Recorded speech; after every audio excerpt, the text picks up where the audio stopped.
The last time we really, truly saw Steph Curry at the height of his powers was over a year and a half ago while making his 5th straight NBA Finals appearance. So it's natural, in the age of the short attention span, that we've all forgotten his transcendent impact on the game. With this strange season starting out on a devastating note with Klay Thompson's injury, it's going to be up to Chef Curry to cook on offense each and every night for the Warriors to have a chance at winning. Can he do it all by himself without another offensive all-star? If he does lead this team back into the playoffs with a decent seed, there doesn't seem to be any doubt that he'd win his 3rd NBA MVP.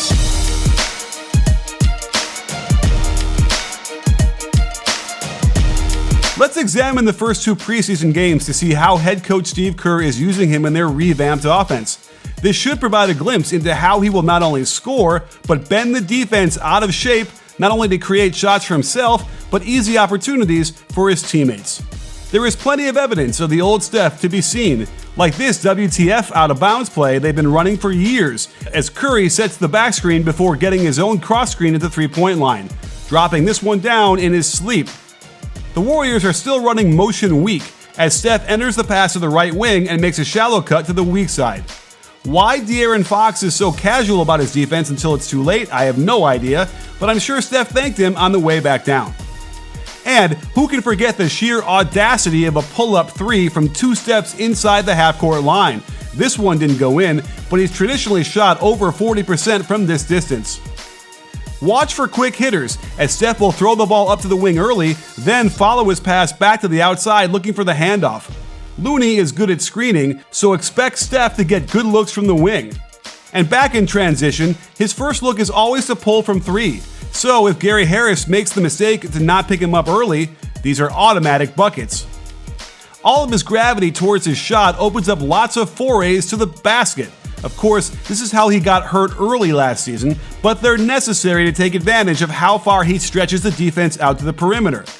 When Steph is on the weak side, the offense has certain automatics. So if he gets to the corner with a big on his side, they're going to set a pin down for him every time. Kelly Oubre recognizes this and cuts out of there, and I like how this flows right into a step-up ball screen. Notice how the screener's defender must step up to the 3-point line, and Steph expertly uses the behind-the-back dribble to split the defense on his way to the hoop. Despite having a much bigger player going for the block, Steph uses a quick release with the inside hand off the glass to somehow get the ball back and in before it gets blocked. In transition, watch how Steph dribbles the ball with his left hand despite being on the right side of the floor.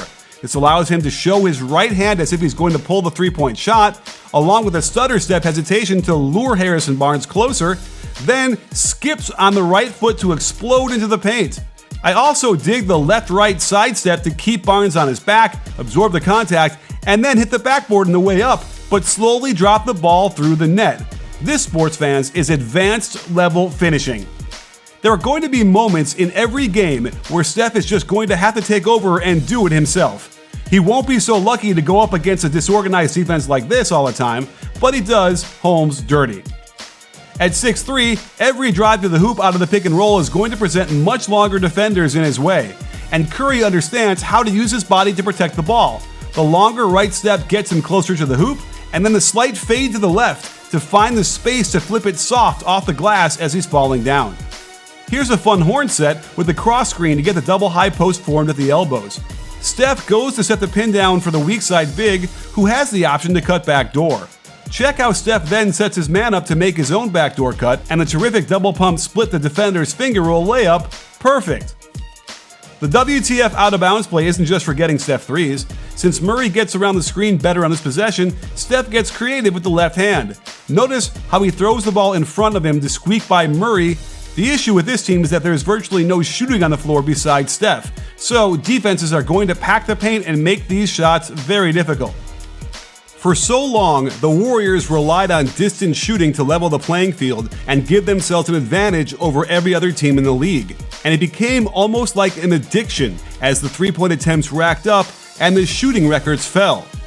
You might also feel that same pang of addiction to smoking. I've seen the devastating effects of cigarettes on people in my family, and how ridiculously hard it was to quit.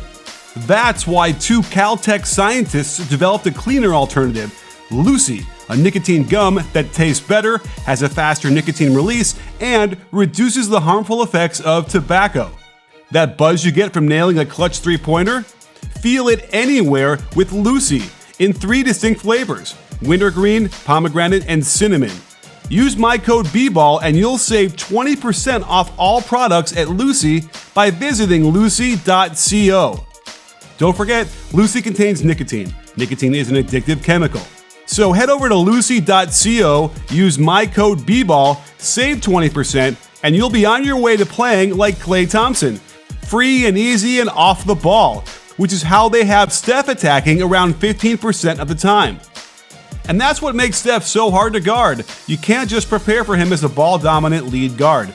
Here's that same horn setup, only this time instead of Steph setting the pin down for the weak side elbow, he cuts under the hoop, sets the slice screen for Oubre before finishing the flex action off the Looney screen. The defense stays attached, but we've seen time and again how that doesn't usually matter. Here's their base motion package with Steph starting in the corner. It's 5 out, some Princeton action as the big dribbles to the corner while the wing backdoors out of there. Here's the key. It's an automatic that when you see Curry coming at you from the basket area, you're going to set a pin down for him. That's why Looney instantly gets rid of the ball once he sees Steph coming towards him. He sets a solid screen, Steph is wide open, and the hop into the shot gets him another 3 points. There's a distinct lack of playmaking besides Steph, so there will be times when the pass should be getting to him, but it's not. On this loop to the other side, you can see Steph's man tries to cheat over the top, triggering a flare cut towards the sideline. However, Wiggins isn't that kind of passer to make this read, forcing a reset back into their motion. You'll see the low post entry and another automatic, the passer setting an elbow split screen. Looney knows with the clock so low, he has to get it to Curry, but at this point, it puts him in a very low percentage situation. Here's classic Klay Thompson as the Warriors get the steal and race back down court. Curry sprints right to the corner with Oubre setting a smart screen to free him up for the wide open corner 3. If the Warriors can get Curry filling a lane on the break, I'm sure he'll get lots of open shots, but this Kings defense really has problems. His assist numbers aren't gaudy in terms of volume, but it's a supreme gravity on every possession that will open up easy shots. Watch how Whiteside has to meet him at the three-point line for fear of giving him that wide-open jumper. With the right corner empty, there is no help at all, and Chris goes strong to earn Curry the assist. Here's a very cool snapback action where they cut Curry across the court to the weak side elbow, then snap him right back to get a screen into a handoff. Pistol action from the high post. This collapses everything to enable Marquise Chris to get wide open for his newfound 3-ball. Remember the quick hitter concept I described earlier? Here's another example where once Looney sees he's got Curry ahead of him, he sets the pin away. Check the gorgeous behind the back lefty pass right to Looney rolling to the hole. Looney has been a frequent target due to pick and rolls and his familiarity with him from years past. Both defenders go right to Curry, so afraid of his shooting ability that it enables Curry to lefty hook pass this right on the money for Looney to step in, draw the contact, and get the and one.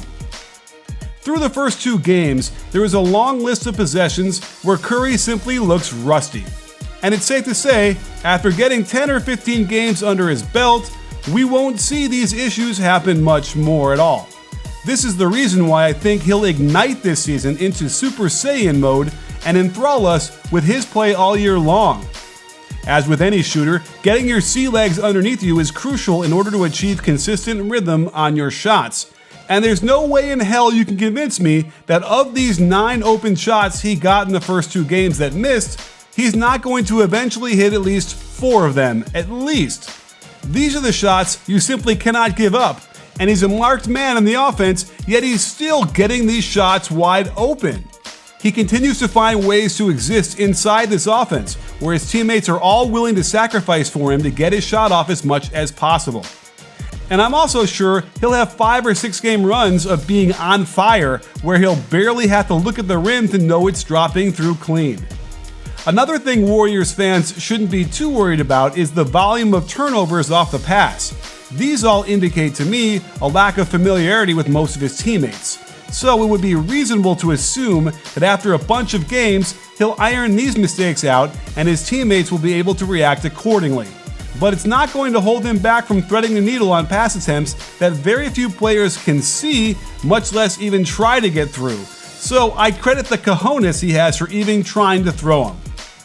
I was surprised to see Curry miss the right read out of this drive to the hoop, as Looney should be getting the ball here for a dunk, but as it so often happens for Steph, it worked out pretty well for him.